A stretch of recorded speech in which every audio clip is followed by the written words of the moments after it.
Notre vision du monde, notre représentation de la société et de la politique doit partir d'un bon point de départ. On se doit d'avoir la bonne grille de lecture des événements de ce monde pour distinguer les véritables forces en présence et non celles que le système républicain nous impose, mais aussi pour cerner les vrais enjeux de ce monde. Il faut donc intégrer le bon paradigme, les bons clivages. Et le tout premier de ces clivages, c'est l'antagonisme entre Dieu et Satan. Alors, encore faut-il croire en l'existence de Dieu et de Satan, me direz-vous. Dieu existe, nul besoin d'être croyant pour le comprendre, on peut tout à fait admettre l'existence de Dieu sans avoir la foi catholique, mais simplement par la raison, par notre intelligence, et c'était le cas autrefois du philosophe grec Aristote, du temps de l'Antiquité, avant l'arrivée de Jésus-Christ sur terre. Alors comment croire en Dieu? Tout d'abord par le principe de causalité, c'est-à-dire qu'il n'y a pas d'effet sans cause. Et cette cause première, c'est Dieu.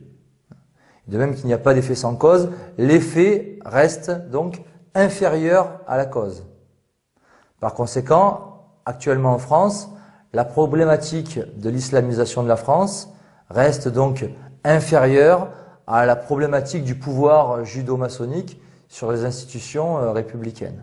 Comme il y a un commencement et une fin à tout, c'est soit Dieu, soit l'homme, soit le créateur, soit la créature, qui est l'alpha et l'oméga. Donc soit c'est Dieu, qui est le créateur, qui a tout créé et qui est au départ et qui sera à l'arrivée, soit c'est l'homme.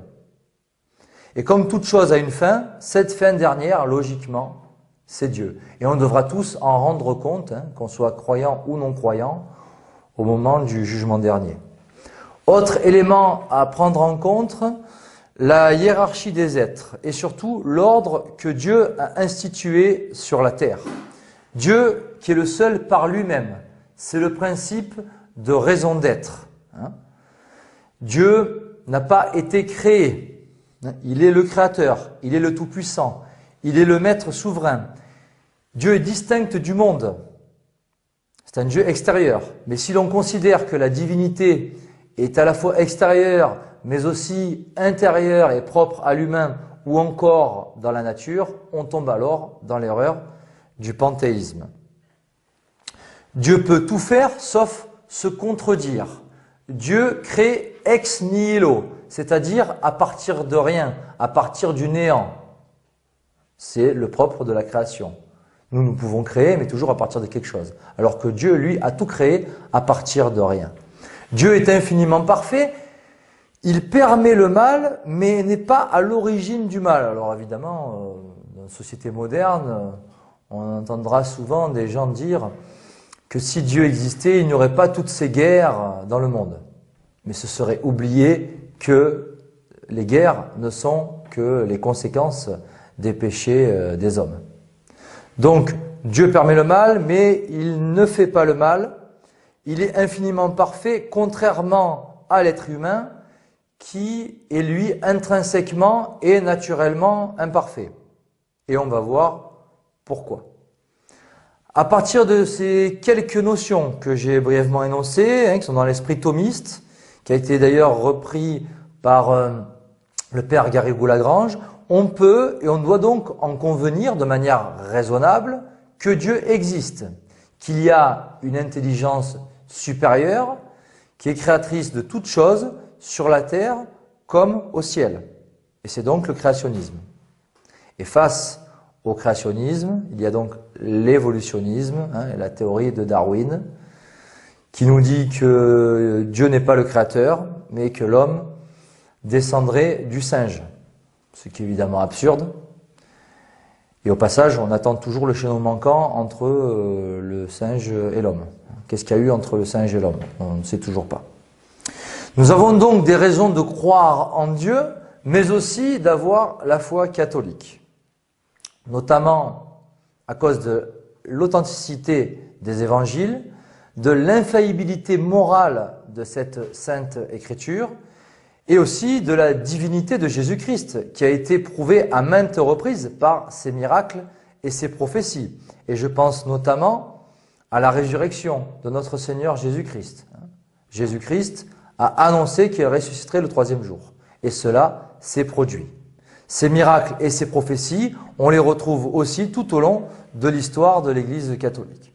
Donc au départ, il y a lui, puis nous. Lui, c'est Dieu, le créateur de toutes choses, les choses visibles et les invisibles. Donc les choses visibles, nous, les êtres humains, mais aussi la nature, les animaux, etc. Et puis les choses invisibles, les anges. Lucifer, qui est l'ange déchu, qui s'est révolté contre Dieu, contre la suprématie de Dieu, mais qui n'en demeure pas moins une créature de Dieu, même si donc Lucifer a péché par ingratitude et par orgueil. Lucifer est tout comme nous une créature de Dieu. Et comme il y a Dieu et Satan, il y a d'autres clivages qui découlent de cet antagonisme, notamment l'Église et la contre-Église, la révolution et la contre-révolution, la monarchie de droit divin et la république démocratique, la vérité et l'erreur, le vice et la vertu, le bien et le mal. Et c'est un réflexe que l'on devrait avoir d'ailleurs lorsqu'une personne s'exprime selon ce qu'elle dit, selon ce qu'elle fait, selon les idées qu'elle défend. On devrait se dire automatiquement, est-ce qu'elle est dans le camp de Dieu ou pas ? Est-ce qu'elle est dans le camp de l'Église ou de la contre-Église? Est-ce qu'elle défend la vérité ou est-ce qu'elle est dans l'erreur? Tout ce clivage que je viens très brièvement d'énoncer sont autant de fractures qui sont irréconciliables, car on ne peut concilier la vérité et l'erreur, Dieu et Satan, le bien et le mal, la révélation et la révolution. Et ceux qui, durant l'histoire, se sont efforcés de vouloir concilier ces opposés, ce furent ou ce sont des libéraux. Et le premier d'entre eux fut, au XIXe siècle, l'abbé de Lamennais. Il s'était donc efforcé, il avait voulu marier les faux principes issus de 1789 avec la doctrine catholique. Donc, ces clivages-là sont, à mes yeux, les vrais clivages. Mais il y a aussi les faux clivages que le système républicain nous impose. Et sur le plan politique, ça sera l'opposition factice entre la gauche et la droite, alors qu'on sait tous très bien que c'est bonnet blanc, blanc bonnet, et que ces deux partis qui se partagent le pouvoir ne sont que les deux faces d'une même farce, et qu'ils obéissent tous à la même secte maçonnique. Autre faux clivage dans l'esprit marxiste, celui-ci, c'est celui très abstrait entre les riches et les pauvres. Mais dans le camp des riches, on mettra dans le même sac un chef d'entreprise honnête, un simple entrepreneur, et un dirigeant d'une multinationale, ou un patron d'une banque d'affaires. Alors qu'il y a clairement une nette distinction à faire entre les deux. Autre faux clivage que le système nous impose, c'est celui entre les démocraties et les dictatures. Alors d'un côté, il y aurait le camp du bien, incarné par les grandes démocraties, nous dit-on, en Occident, les États-Unis, Israël, l'Angleterre, la France, tous sous le joug de l'Union européenne, donc sioniste.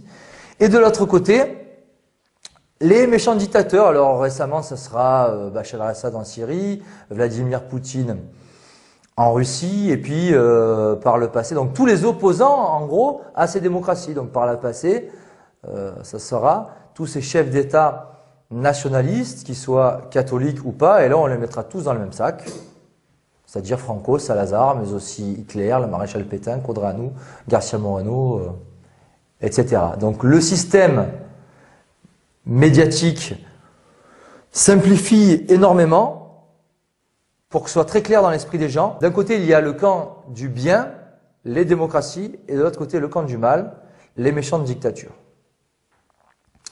Il y a l'action des hommes qui fait les événements de ce monde, mais il y a aussi celle de Dieu. Sauf que l'action humaine ne rejoint pas forcément celle voulue par Dieu, à cause du péché originel, du démon, de la séduction de Lucifer, depuis les 4 mensonges du démon à nos premiers parents, Adam et Ève. 4 mensonges du démon qui sont les suivants. Vous ne mourrez pas, donc il s'agit de l'immortalité. Vos yeux s'ouvriront, qui renvoie à l'illumination. Vous serez comme des dieux. Donc l'homme qui se prend pour Dieu, c'est à la fois le luciférianisme et le panthéisme, qu'on retrouve d'ailleurs dans les hauts grades de la franc-maçonnerie. Et puis, le quatrième mensonge, vous connaîtrez le bien et le mal. C'est cette erreur très répandue du subjectivisme du philosophe Emmanuel Kant, erreur qui a été reprise par la réforme protestante de Martin Luther. Tout homme est imparfait, il n'est pas naturellement bon. Pourquoi? À cause de cette négation du péché originel, de cette chute originelle. Et là, deux camps s'affrontent. L'un, celui de l'Église, reconnaît cette chute originelle. L'autre, celui de la contre-Église, est dans la négation du péché originel, particulièrement l'obédience du Grand Orient. Et au regard de l'histoire, il y eut tout un processus doctrinal pour en arriver au système démocratique et à notre République universelle. Dans un premier temps, on a nié ce péché originel. Ensuite, il y eut la théorie de Jean-Jacques Rousseau dans son livre Le contrat social, où Rousseau écrit que l'homme est naturellement bon et que c'est la société qui le pervertit. Par conséquent, l'être humain n'a pas besoin de la religion pour se réformer et pour devenir bon, puisqu'il l'est déjà. Cette théorie de Jean-Jacques Rousseau a été reprise ensuite par les philosophes des Lumières et particulièrement les encyclopédistes francs-maçons de la Loge des Neuf Sœurs, Diderot, d'Alembert et Voltaire. Cela a débouché en 1789 sur le naturalisme politique, cette société sans Dieu matérialisée par la Déclaration des droits de l'homme et du citoyen du 26 août 1789, qui est concrètement Jésus-Christ mis hors la loi. Cela conduit au XIXe siècle au socialisme maçonnique des francs-maçons Louis Blanc et Adolphe Crémieux, dès 1848 avec la Seconde République qui a destitué la monarchie de Louis-Philippe, échec déjà du socialisme à cette époque, puis échec du communisme dès la Commune, avec l'idéologie communiste de Marx et Engels, puis échec aussi encore du communisme au siècle suivant, avec l'Union soviétique dès 1917. Qui trouvera sa conclusion d'ailleurs en 1989 avec la chute du mur de Berlin. Et donc on en arrive à notre démocratie, où c'est soi-disant le plus grand nombre qui décide. Ce qui est assez logique si l'on revient au départ et que l'on considère que l'homme est naturellement bon et que l'on nie donc le péché originel. En effet, si l'homme est naturellement bon, c'est assez logique que ce soit la somme de ces hommes naturellement bons qui décide. Donc la majorité de ces hommes bons qui décident de la destinée de la nation au détriment de la minorité. Et donc le système démocratique est en quelque sorte justifié si au départ on se trompe sur la nature humaine. L'humain qui est intrinsèquement, au départ, naturellement un pécheur. Saint Augustin, le grand Saint Augustin, ancien débauché, mais repenti et grand saint, avait raison lorsqu'il écrivait en son temps que Dieu et Satan se disputent le cœur des hommes. Et ces hommes ont une attirance naturelle vers le bien, mais aussi vers le vice et la triple concupiscence. Concupiscence des yeux, de la chair et de l'orgueil. D'où la nécessité de la religion pour réprimer ces mauvais penchants en faisant un travail sur soi-même, en se réformant, pour se vaincre soi-même, vaincre ses propres vices, ses propres péchés. Et à mes yeux, aujourd'hui, en 2016, le moyen le plus efficace pour se vaincre soi-même, pour se réformer et devenir intégralement un bon chrétien, c'est d'effectuer au minimum une fois tous les 2 ans une retraite spirituelle de Saint Ignace sur 5 jours. Dans la cité de Dieu, Saint Augustin définit les deux cités ainsi. D'un côté, il y a l'amour de soi jusqu'au mépris de Dieu, la cité terrestre. De l'autre, l'amour de Dieu jusqu'au mépris de soi, la cité céleste. C'est la foi contre le moi, tel que je l'ai exprimé dans mon dernier livre, Le complot contre Dieu. Et c'est toute la différence entre le qu'en dira-t-on et le qu'en dira Dieu. Plaire au monde ou plaire à Dieu. La différence entre une société sans Dieu depuis 1789 et une société menant à Dieu avant 1789. Différence entre la France catholique et la République maçonnique. Différence aussi entre le bien-être spirituel d'un chrétien en état de grâce et l'intérêt purement matériel. Différence fondamentale entre les devoirs envers Dieu et les droits de l'homme. Différence aussi entre le pécheur repentant et le pécheur impénitent. Et différence enfin entre le bon larron, Saint Dismas, et le mauvais larron. Tout simplement. Cette société centrée sur Dieu, c'est donc la société théocentrique, c'est une société catholique. Or, aujourd'hui, nous avons droit à une société qui est centrée sur l'humain, qui se prétend humaniste, mais qui est en fait maçonnique et où les humains sont coupés de Dieu. Mais nous, croyants, il nous faut surtout penser à l'après, c'est-à-dire notre éternité, et pas uniquement à la vie sur terre qui ne dure que quelques décennies, ce qui est dérisoire et microscopique en comparaison à la vie éternelle. Ce qui caractérise la cité de Dieu, c'est la vérité, l'ordre, la paix intérieure, avoir une vie intérieure, la stabilité, les vertus, surnaturelles comme naturelles, et la justice, qui est une vertu naturelle. Ce qui caractérise Satan, c'est tout l'inverse, c'est-à-dire l'instabilité, le désordre, la terreur que nous vivons en quelque sorte en France depuis les attentats de Charlie Hebdo, depuis maintenant presque 2 ans, et qui sont assez comparables d'ailleurs avec la terreur du temps de la Révolution française. On est un peu dans les prémices de cette même terreur où déjà on retrouvait à la manœuvre les francs-maçons Robespierre, Marat et Danton, déjà des francs-maçons, et la planification des massacres par un autre franc-maçon, Adrien Duport. Donc cela est assez comparable. Donc, instabilité, désordre, terreur, les vices, j'en ai parlé, l'injustice, le chaos, selon la devise maçonnique, ordo ab chaos, donc un nouvel ordre bâti à partir du chaos, donc d'abord cette recherche du chaos par la révolution, et donc cette révolution qui rime avec inversion, puisque selon Monseigneur Jean-Joseph Gaume, elle met l'humain en haut et Dieu en bas. Satan, c'est l'adversaire de Dieu, c'est le père du mensonge, Satan est homicide, il est orgueil, jalousie qui découle de l'orgueil. Satan est un imposteur car il singe Dieu, il se fait passer pour ce qu'il n'est pas, c'est le mal qui se fait passer pour le bien, c'est l'erreur qui se fait passer pour la vérité, et Satan se fait passer pour Dieu. Satan, c'est aussi le règne du démon qui pousse à la tentation, voire même à l'obsession ou encore à la possession. Ce démon qui généralement pousse à la faute et donc au péché. C'est-à-dire que dans un premier temps, nous sommes tentés et ensuite on commet un péché.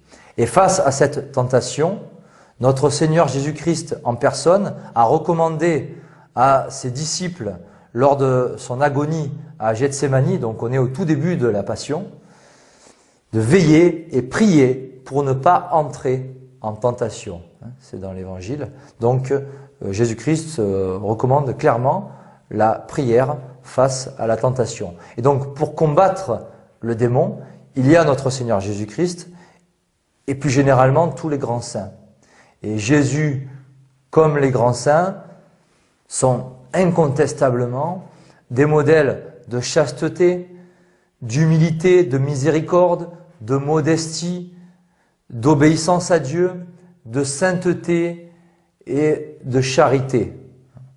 Et face aux démons, il y a aussi ces actions concrètes de pénitence que sont la prière, le jeûne et l'aumône.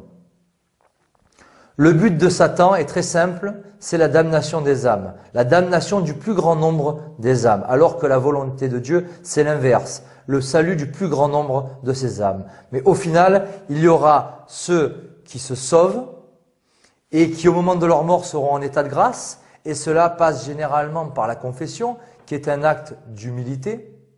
Et puis de l'autre côté, il y aura ceux qui se damnent, et qui seront les plus nombreux, d'ailleurs, en comparaison à ceux qui se sauvent. Et ceux qui se damnent seront ceux qui mourront en état de péché mortel. Et cette considération entre le salut et la damnation est évidemment contraire avec cette célèbre chanson du chanteur Michel Polnareff, « On ira tous au paradis », soi-disant.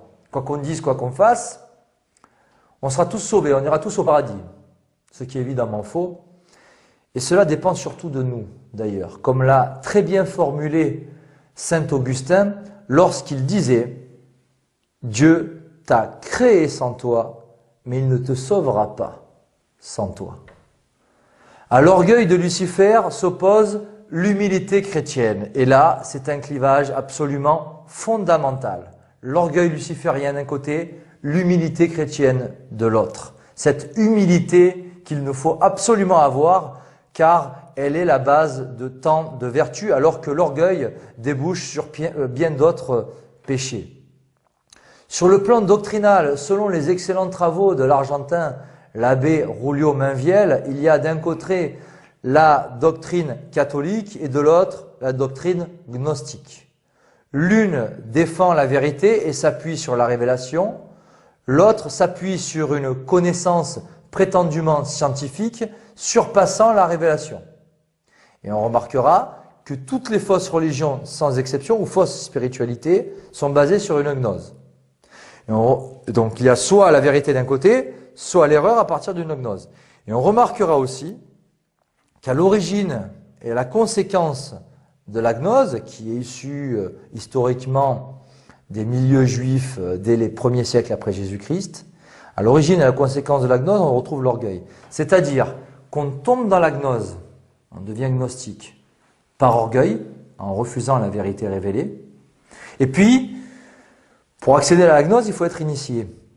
Et l'initiation rend orgueilleux, car elle est réservée à un petit nombre d'initiés. Et seul ce petit nombre d'initiés peut accéder à cette prétendue vérité, je dis bien prétendue vérité, qui se fait passer pour la vérité, qui prétend être la vérité. Donc, on tombe dans la gnose par orgueil, et une fois qu'on est initié, franc-maçon gnostique, cela rend encore plus, ça décuple l'orgueil, ça rend encore plus orgueilleux. Donc à l'origine et à la conséquence. Entre le judaïsme et le christianisme maintenant, à la cohérence thomiste s'oppose la contradiction talmudique. Cohérence thomiste du grand saint Thomas d'Aquin, qui nous dit qu'une chose ne peut pas être, et son contraire, ce qui est logique. Alors que de l'autre côté, dans le judaïsme talmudique, les juifs doivent accepter, doivent prendre bon ce que leur enseignent les rabbins, même si les rabbins entre eux se contredisent. Ça doit être la vérité dans le judaïsme. Et je rappelle aussi que le Talmud est l'anti-évangile. C'est vraiment l'évangile des Juifs aux valeurs inversées en comparaison à la Sainte Écriture. Le grand pape Léon XIII a fort bien défini l'antagonisme entre Dieu et Satan dans son encyclique antimaçonnique de référence Humanum Genus, qu'il a publié en 1884 et que j'ai pris plaisir à relayer dans mon livre Le complot contre Dieu à la page 14. Depuis que, par la jalousie du démon, le genre humain s'est misérablement séparé de Dieu, auquel il était redevable de son appel à l'existence et des dons surnaturels, il s'est partagé en deux camps ennemis, lesquels ne cessent pas de combattre l'un pour la vérité et pour la vertu, l'autre pour tout ce qui est contraire à la vertu et la vérité.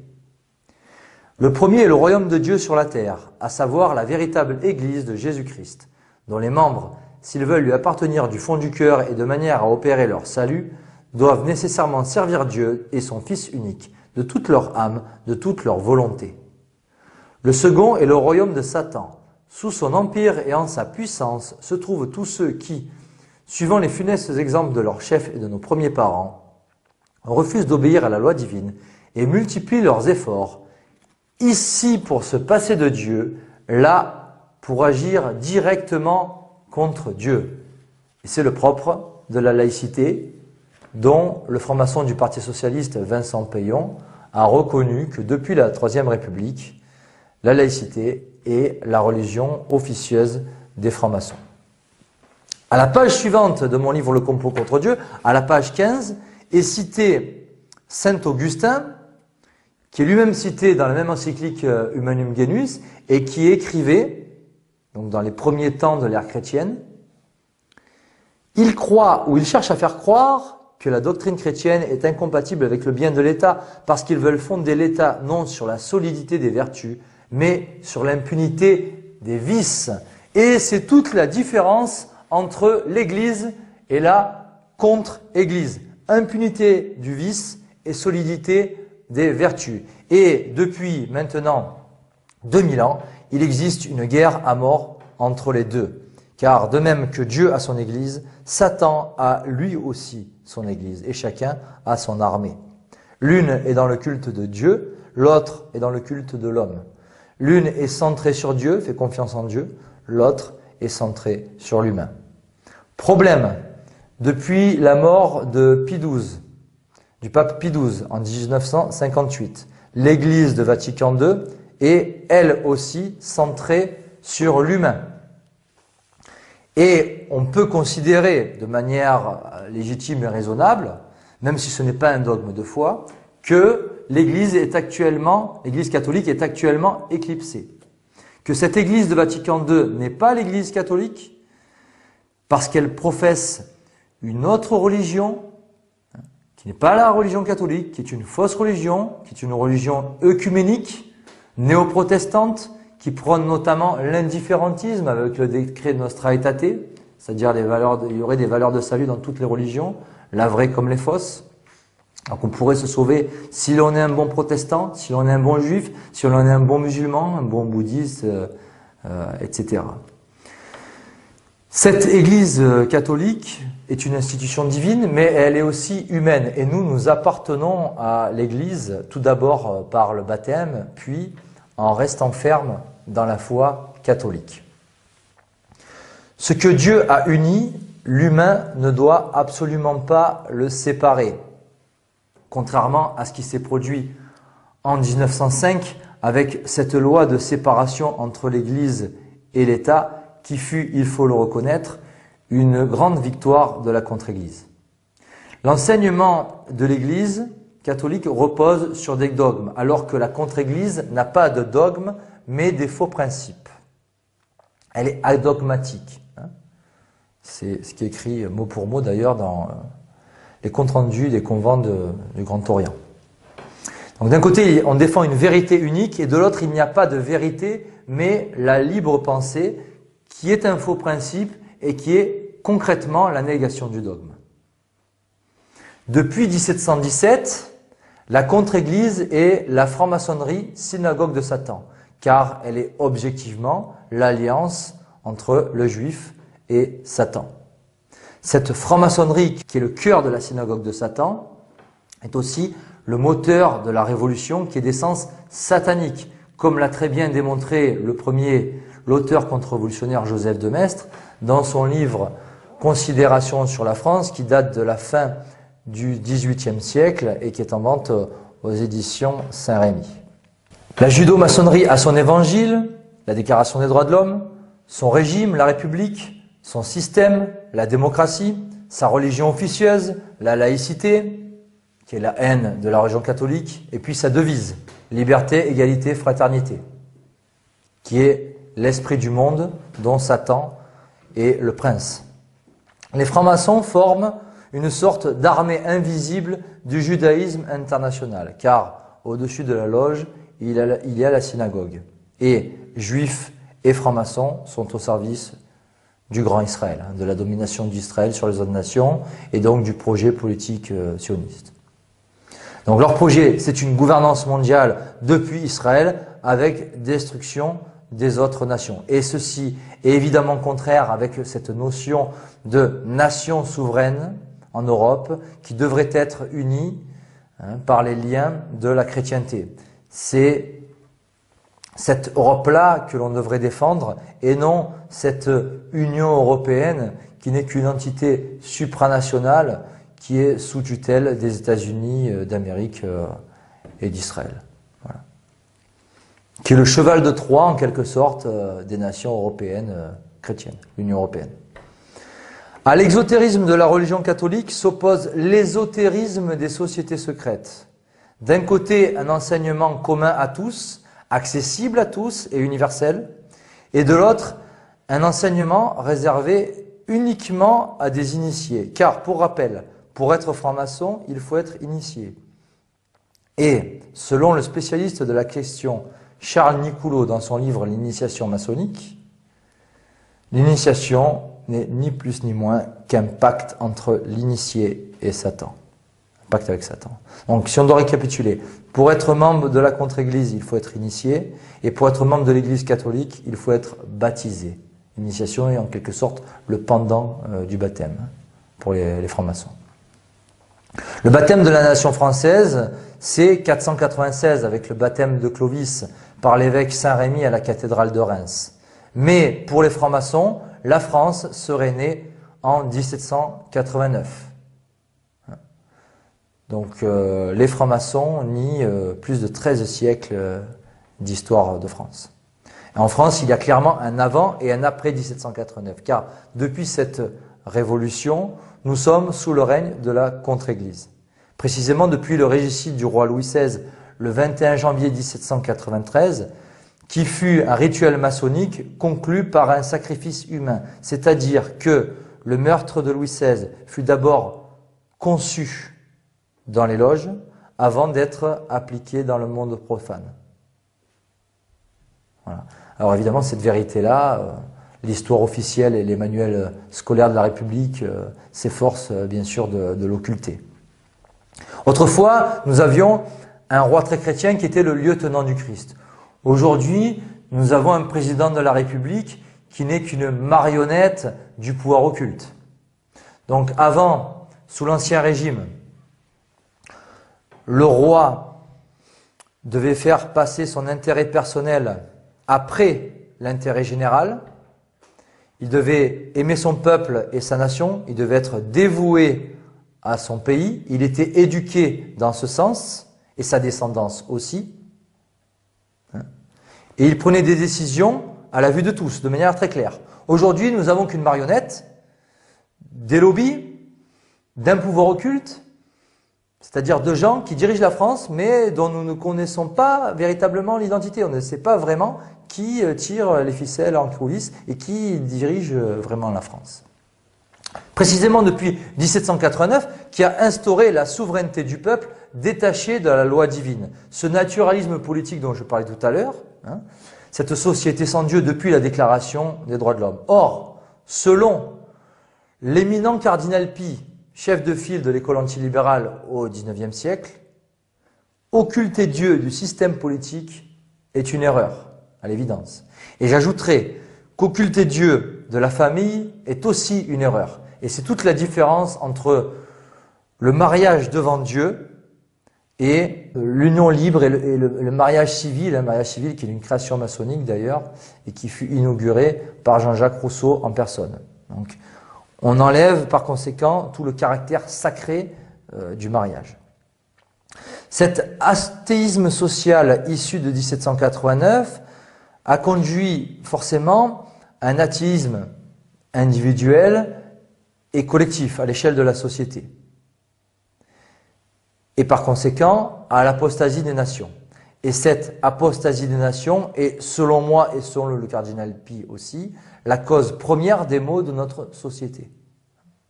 Il y a eu tout un processus pour en arriver à ce naturalisme politique, à cette apostasie, qui tient en 3 mots, qui commencent tous par la lettre R.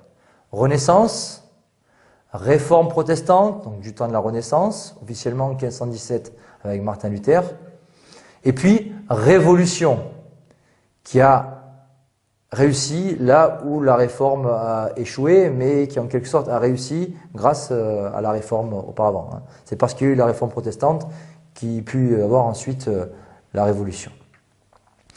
Le matérialisme de la société sans Dieu est clairement en opposition avec l'état d'esprit chrétien. Et ce matérialisme, ce consumérisme et même cette frénésie déraisonnable à la consommation que chacun peut constater, notamment lorsqu'il y a des soldes dans les centres commerciaux, eh bien, tout ceci a été fort bien dénoncé dans les années 90 par le chanteur Alain Souchon dans sa chanson full sentimentale, très pertinente je trouve, où il chantait, je cite, « On nous fait croire », alors on, c'est les médias et la publicité, et donc les cartels qui dirigent ces médias et cette pub, « On nous fait croire que le bonheur c'est d'en avoir plein nos armoires, d'avoir des quantités de choses qui donnent envie d'autres choses », ce qui est très vrai. Par conséquent, on est quelqu'un seulement si on possède. Voilà. L'être humain aujourd'hui, il vaut quelque chose seulement par la possession. Et puis cela ne peut conduire d'ailleurs qu'à l'insatisfaction et à la frustration, et non pas au bien-être spirituel ni à l'harmonie en société. Donc ce matérialisme plonge dans la concupiscence, alors que la pratique de la religion catholique doit conduire en principe à l'état de grâce, et in fine au paradis, la vie éternelle. Donc l'un conduit au vice, l'autre à l'élévation de l'humain par les vertus et par le biais de la grâce. Et ces vertus surnaturelles comme la grâce viennent de Dieu, et elles sont niées par la société matérialiste qui nie tout ce qui est d'ordre surnaturel. L'esprit de Satan, c'est l'esprit de la révolution, mais il existe aussi un esprit contre-révolutionnaire. Cet esprit contre-révolutionnaire, c'est l'esprit catholique thomiste.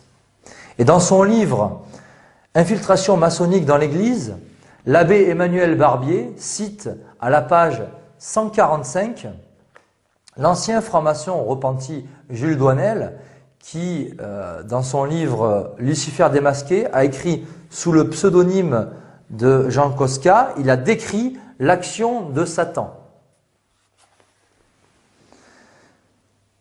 Satan se manifeste. Satan a une église occulte, des fidèles, des cérémonies, une liturgie spéciale, une religion démoniaque, opposée à la véritable église, aux véritables fidèles, à la sainte liturgie, à la religion de notre Seigneur. C'est là le fait indéniable. Satan exerce un empire redoutable sur une masse de perdition. Satan dresse son camp contre le camp du Seigneur, lève son drapeau contre le drapeau de la croix, lance ses légions contre les légions de l'Église. C'est l'état de guerre, c'est la lutte à outrance et sans merci. Et dans cette lutte, dans cette guerre, ce sont des âmes immortelles, rachetées par le sang du calvaire, des âmes de baptisés, que Satan et ses soldats infernaux disputent à Jésus-Christ et à sa milice sainte. Mais de même qu'il y a une action de Satan, il y a aussi une action de Dieu. Et cette action de Dieu se manifeste à la fois par des miracles et par la grâce. Et durant l'histoire, nous avons eu plusieurs grands exemples de l'action de Dieu. J'en ai relevé quelques-uns, notamment la conversion de l'empereur romain Constantin au IVe siècle. En France, bien sûr, le baptême de Clovis en 496. Et puis au XVe siècle, l'action de Sainte Jeanne d'Arc qui a chassé les Anglais du royaume de France. L'action contre-révolutionnaire accomplit tout simplement la volonté de Dieu. C'est obéir au commandement divin, c'est être en état de grâce, c'est, si l'on est un chef d'État, appliquer le règne social de notre Seigneur Jésus-Christ, et puis cela peut être aussi de mourir en martyr, comme ce fut le cas lors de la Révolution française pour les Carmélites de Compiègne et pour les Vendéens, et puis plus tard au Mexique au XXe siècle avec les Cristeros. Monseigneur Join a écrit dans le volume 10 du Péril judéo-maçonnique, je cite, « À Dieu, l'esprit révolutionnaire oppose aujourd'hui l'athéisme ou la théosophie. À la morale chrétienne, la libre pensée et la morale indépendante. À l'homme civilisé, l'individualisme égoïste, jusqu'à l'idolâtrie de soi et à la barbarie. À la famille, le divorce, l'union libre et le néo-malthusianisme. À la patrie, un internationalisme humanitaire sans nationalité ni frontières. À la société, la lutte de classe et le nivellement servi par la tchéka, payés par la haute finance juive en préparation de l'impérialisme d'Israël. Monseigneur Join écrivait cela il y a près d'un siècle. L'impérialisme d'Israël, nous y sommes. Et Monseigneur Ernest Join a aussi écrit, toujours dans le péril judo-maçonnique, cette phrase très significative et qui est à méditer. Celui qui veut bien voir Israël doit le chercher partout, et il le trouvera presque partout. Par conséquent, la solution finale, à l'échelle internationale et mondiale, ce doit être la conversion d'Israël à notre Seigneur Jésus-Christ. Car l'arrivée de notre Seigneur Jésus-Christ sur terre a tout changé. Et d'ailleurs, dans son immense ouvrage « La conjuration antichrétienne », Monseigneur Henri de Lassus a écrit que depuis Jésus-Christ, l'homme ne fut plus sur la terre pour jouir et mourir, mais pour se préparer à la vie d'en haut et la mériter. Par conséquent, la vie sur terre n'est qu'une préparation à la vie éternelle. L'arrivée de Jésus-Christ a aussi créé une scission entre deux peuples, les peuples juifs et catholiques. D'un côté, le peuple élu en tant que race, peuple juif, donc peuple élu de l'Ancien Testament, et de l'autre, le peuple élu catholique, qui a donc suivi intégralement la foi donc, et Jésus-Christ. Mais bien qu'annoncé dans l'Ancien Testament à plusieurs reprises, Jésus-Christ ne fut malheureusement pas le Messie qu'espéraient les Juifs. Et il faudrait toujours que ces mêmes Juifs fassent un travail sur eux-mêmes, un travail sur leur orgueil, et qu'ils acceptent ce Messie surnaturel, et non qu'ils continuent de se considérer eux-mêmes comme leur propre Messie naturel, de peuples élus juifs en tant que race et nation dispersées à travers le monde. Et c'est ce qui fait leur force, d'ailleurs. Et une remarque à faire à ce propos, à l'autorité spirituelle de l'Église catholique s'oppose, il y a vraiment un contraste saisissant avec la domination et le pouvoir temporel de l'Israël sioniste. Ce rejet de Jésus-Christ par les Juifs depuis maintenant 2000 ans, et cette influence juive aussi au sein des pouvoirs dans la société, c'est vraiment une clé de l'histoire très importante depuis 2000 ans, comme l'a très bien démontré d'ailleurs Maurice Pinet dans son livre 2000 ans de complot contre l'Église, en vente aux éditions Saint-Rémy. Donc clé de l'histoire très importante depuis 2 millénaires. Cette distinction aussi entre donc les deux peuples, peuple juif et peuple catholique, qui découle du clivage Dieu-Satan, comme l'a très bien analysé d'ailleurs Monseigneur Join, que j'ai relayé toujours à la page 14 de mon livre « Le complot contre Dieu ». Si l'on dégage la pensée des contingences humaines et des événements fortuits pour embrasser dans son ensemble l'histoire du monde et la marche des âges, on se trouve en face de deux immenses cités. La cité de Dieu et la cité du mal. Et depuis 20 siècles, la cité de Dieu est l'Église catholique et la cité du mal, le peuple juif. Peuple international répandu sur la terre, non pas comme la maçonnerie à l'état de société dissociable, mais à l'état de peuple indissolublement uni et indéracinablement cosmopolite. Ici-bas, la lutte éternelle du bien et du mal, du Christ et de Satan, se joue entre le peuple catholique et le peuple juif, et son caractère particulier à l'heure actuelle est qu'elle se joue au grand jour. Par conséquent, la solution finale, d'un point de vue religieux, c'est la conversion du peuple juif à la religion catholique. Alors, cela peut paraître aujourd'hui impossible, mais cela a été pourtant prophétisé et ce serait un signe de la fin des temps. Cette conversion du peuple juif à la vérité catholique et à notre Seigneur Jésus-Christ. L'esprit du monde maintenant, qui est liberté, égalité, fraternité.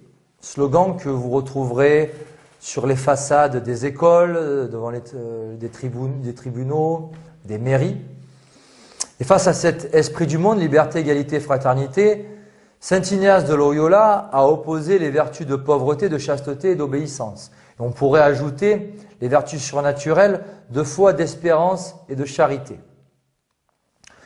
Si l'on reprend maintenant un par un les mots de ce slogan maçonnique, liberté, égalité, fraternité.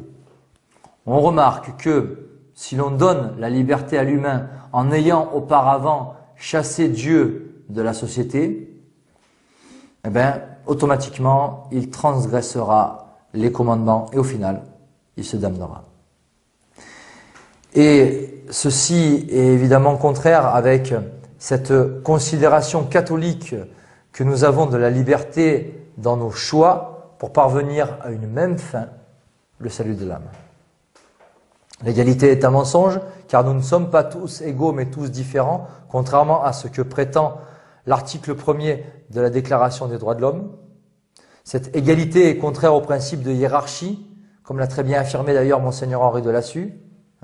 Et cette hiérarchie, on remarquera qu'elle est actuellement inexistante dans l'Église de Vatican II du fait de la collégialité. Et on remarque aussi que selon les propos de l'actuel dirigeant de l'Église romaine, l'Argentin Jorge Mario Bergoglio, il n'y a pas de hiérarchie, lui-même, ni d'autorité, puisque lui-même a affirmé il y a quelque temps « Qui suis-je pour juger les gays ?» Alors qu'il est prétendument quand même le pape de l'Église catholique, qui ne peut se tromper ni nous tromper, contrairement à l'Église de Vatican II. Quant à la fraternité, elle est uniquement maçonnique, et le slogan « Liberté, égalité, fraternité » doit se lire à l'envers pour les initiés, c'est-à-dire que c'est la fraternité maçonnique qui, au nom de l'égalité, permet la liberté d'action des initiés francs-maçons. Et liberté, égalité, fraternité doit se lire à l'endroit pour les simples profanes que nous sommes. Au niveau des idées, face à l'esprit du monde, Monseigneur Henri de Lassus a écrit dans Le problème de l'heure présente « Dieu a établi la société non sur la liberté mais sur la soumission aux autorités, non sur l'égalité mais sur la hiérarchie, non sur l'humanitarisme mais sur la divine charité. » Plusieurs questions se posent maintenant par rapport à cet esprit du monde, liberté, égalité, fraternité.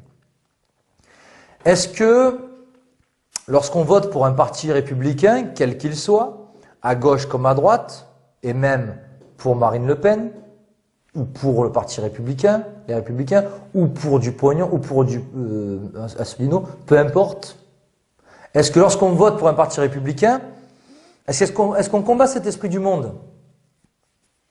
Lorsque l'on affiche liberté, égalité, fraternité, et donc on cautionne cet esprit du monde, est-ce que l'on le combat?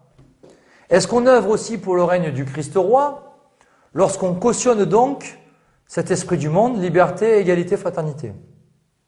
Ben, certainement pas. Certainement pas. Autre clivage important d'un point de vue institutionnel, entre 1789, l'avant et l'après, l'ancien et le nouveau régime. D'un côté donc la monarchie de droit divin, de l'autre actuellement la République démocratique. C'est l'hérédité face au vote manipulé par les arrière-loges. Et dans les sulfureux protocoles des sages de Sion, qui n'ont jamais été aussi pertinents que de nos jours, on lit cette phrase très significative « Les républiques nous donneront les trônes de ce monde ». Cette république, c'est précisément la franc-maçonnerie à découvert, c'est son régime politique durable, et cette république est très liée dès le départ à la démocratie. Démocratie qui est le règne de l'homme coupé de Dieu, le règne du nombre, mais par la fabrication du consentement, par la manipulation de l'opinion, c'est au final le règne d'une oligarchie, d'une plutocratie, et donc le règne de Mammon et non le règne de Dieu. Mais si l'on pousse l'analyse encore plus loin, la démocratie, c'est aussi le règne de l'homme, se prenant pour l'égal ou le supérieur au très haut, puisqu'il a complètement écarté Dieu du système, de la société. Donc il ne reste, il y avait la créature et le créateur, le créateur et la créature, il ne reste plus que la créature. Donc c'est la créature qui se prend pour Dieu, et par conséquent quand on se prend pour Dieu, pour l'égal ou supérieur au très haut, on pêche par orgueil. Et l'orgueil, je vous rappelle que c'est le péché de Lucifer. Et la devise de Lucifer, qui est aussi celle de Satan, c'est en latin non serviam. Je ne servirai pas. Et c'est bien sûr contraire avec un principe fondamental dans le christianisme, Dieu premier servi. D'où l'importance de consacrer du temps à Dieu régulièrement. Mais Dieu doit être aussi le premier servi dans un système politique. Et la seule alternative sur le plan politique au règne de la synagogue de Satan, et c'est d'ailleurs un dogme de foi depuis le pape Pie XI et son encyclique Quas Primas, eh bien la seule alternative, c'est le règne social de Jésus-Christ. Alors cela par un chef d'État catholique qui centre la société donc sur la religion catholique, et puis dans l'absolu, dans le meilleur des cas, par un roi très chrétien, puisque là, dans ce cas-là, il n'y aurait pas le problème de la succession, problème qui s'est retrouvé avec certains chefs d'État nationalistes qui ont appliqué le règne du Christ roi, mais il n'y a pas eu de succession, alors que c'est tout l'avantage d'un roi très chrétien. L'esprit de ce dogme, le règne du Christ roi, est symbolisé par ce verset important de l'Évangile dans Matthieu 6, 33. « Cherchez d'abord le royaume de Dieu et sa justice, et tout le reste vous sera donné par surcroît. Soyez d'abord des bons chrétiens en état de grâce, et le reste viendra avec. » Les questions d'ordre matériel, par exemple. D'abord, des vertus intérieures, ensuite une action extérieure. Le règne social de notre Seigneur Jésus-Christ, c'est tout simplement l'évangile dans la loi, le droit, l'enseignement, dans toute la société, dans l'éducation. C'est un système politique subordonné au corps mystique du Christ qui est l'Église catholique, qui doit avoir autorité sur la foi et les mœurs. C'est un système politique qui favorise le bien commun, donc l'intérêt général, la famille, donc une politique familiale, le travail, donc le mérite, la patrie, donc l'intérêt national, surtout pas s'engager dans des guerres où la nation a tout à perdre et absolument rien à gagner, et puis qui favorise aussi une certaine indépendance matérielle de l'humain à travers la propriété privée, qui est d'ailleurs assez liée avec la famille. Le règne social de notre Seigneur Jésus-Christ induit une élévation de l'humain par les vertus et non sa régression par le vice, comme l'a si bien formulé Monseigneur Henri de Lassus dans son petit livre « L'esprit familial », où il écrivit « C'est du cœur de l'homme que sortent les vertus qui élèvent et les vices qui abaissent et qui, à force d'abaisser, font disparaître les États aussi bien que les familles. » Cette société en ordre fut décrite en quelques mots dans mon livre « Le complot contre Dieu » à la page 465. Juste autorité du Père, sainteté et maternité de la Mère, obéissance des enfants à leurs parents, tous soumis à Dieu, tous en état de grâce. Un chef dans la société, le roi. Un chef dans l'Église, le pape. Un chef dans la famille, le Père. Chacun a sa place dans le rôle qui lui incombe. Tous dans l'obéissance du décalogue, dans les vertus théologales et cardinales, surnaturelles et naturelles. Tous cherchant la justice divine sans quémander des droits, mais en appliquant ses devoirs. Ce règne du Christ roi, c'est donc un système vertical qui aurait selon moi une forme de losange. C'est-à-dire que tout en haut, nous avons Dieu. Juste en dessous, nous avons d'un côté le pape, de l'autre côté le roi, donc le pape qui est le vicaire du Christ et de l'autre côté le roi qui est le lieutenant du Christ. Encore en dessous, nous avons le père de famille et puis la maman, l'épouse et ses enfants qui doivent être soumis au père de famille qui lui-même doit être soumis à Dieu. Et quant aux enfants, ils doivent être obéissants envers leurs parents, selon le chapitre 5 de la lettre aux Éphésiens. Donc, c'est un système vertical, et face à cette verticalité qui doit amener à Dieu, nous avons un système horizontal, donc une horizontalité du pouvoir occulte où nous sommes soi-disant tous égaux, mais surtout asservis sous la domination maçonnique. Mais pour sortir de cet asservissement, pour sortir de cette matrice consumériste, mondialiste, pour y voir plus clair dans cette guerre qui est d'essence religieuse, eh bien, il nous faut absolument intégrer tous ces clivages ce bon paradigme, cette bonne grille de lecture. Et je recommande d'ailleurs vivement de méditer les deux étendards lors de la retraite spirituelle de Saint Ignace. Cela vous aidera vraiment à mieux considérer l'antagonisme entre Dieu et Satan, l'Église et la contre-Église, la révolution et la contre-révolution, et ce afin d'appartenir au bon camp tout simplement, car nul ne peut servir deux maîtres à la fois, comme nous le dit l'Évangile dans Matthieu 6, 24, et nous, il faut bien évidemment servir Dieu et non Mammon. Tout d'abord par la prière et la pénitence, afin d'être en état de grâce. Ensuite aussi par l'étude et l'apostolat, afin d'être vraiment intégralement de bons chrétiens. Et je dirais même qu'il faudrait plus que ça aujourd'hui, en 2016, pour redresser la situation de la France. Il faudrait plus que de bons chrétiens, il faudrait vraiment des combattants de la foi, des héros et des grands saints, dans le meilleur des cas, et non pas s'en remettre aux urnes et créer un énième parti politique et participer à ce véritable cirque démocratique. Voilà, donc je vous invite à mieux considérer toutes ces fractures qui sont irréconciliables, car la vraie réconciliation, il n'y en a qu'une, c'est celle entre l'homme qui a malheureusement apostasié et Dieu. C'est la raison pour laquelle il faut raviver cette foi catholique dans les cœurs, cette flamme qui est indispensable et salutaire à la nation française, afin de refonder une civilisation chrétienne. Voilà, c'est cela, à mes yeux, le vrai combat, le premier des combats menés. Je vous remercie pour votre attention, pour votre écoute sur ces quelques considérations que j'estime importantes pour amener à la fois à la compréhension du monde, mais aussi au bon combat, qui est celui pour Dieu, pour la France, fille de l'Église, et pour le salut des âmes qui composent la nation française. Voilà, merci à vous, merci à tous.